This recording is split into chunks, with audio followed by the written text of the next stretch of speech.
Blaine Bookey, a professor of law with the University of California College of the Law, San Francisco.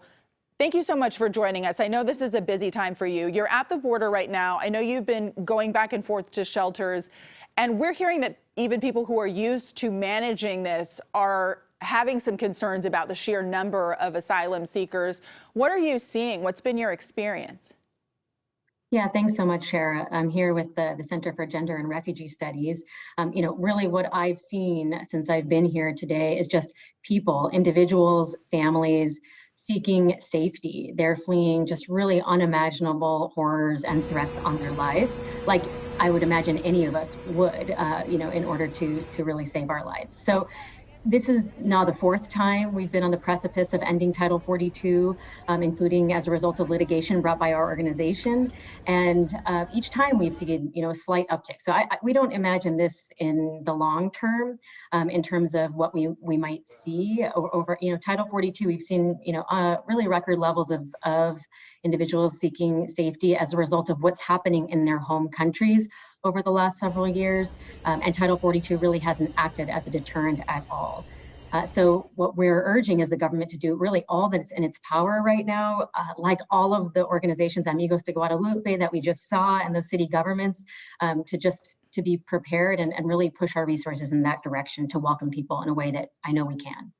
So you're talking about the long term. Now, in the short term, I wonder, what can you tell us about how difficult it is to get an appointment to enter legally right now? We know it's done through an app. Is that right?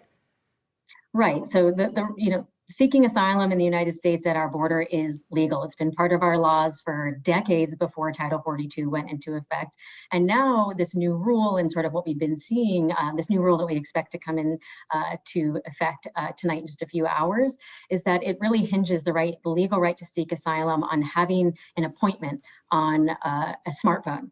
And what I've seen is that in addition to the fact that there are limited appointments, I've seen many people that really just can't access this app. Either they don't have a phone, they don't have a phone that with adequate cell service, they don't have the literacy to even navigate it.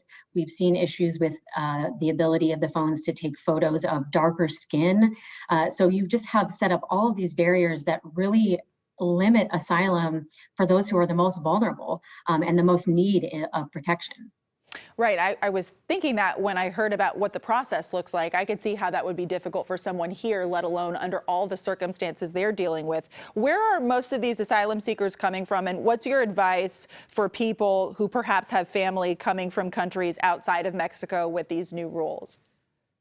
That's right. We've seen asylum seekers from really all over the world. There are many coming through from Central America, South America, as well as Haiti. But we've seen Venezuelans, also individuals from Russia, from India, Bangladesh, so many countries. I think that, the message that we would send is that seeking asylum is a legal right, and that we'll see the administration in court with respect to this policy. We hope that it goes away, and that this aberration of Title 42 and slamming our backs on asylum seekers, that will turn the page on that, and that we will go along with the sentiment of so many in this country that are standing at the ready to welcome and really see our laws enforced. All right, Blaine, again, thank you so much. I know you're busy. We appreciate your time. I imagine we'll be checking in with you again soon. Thank you so much.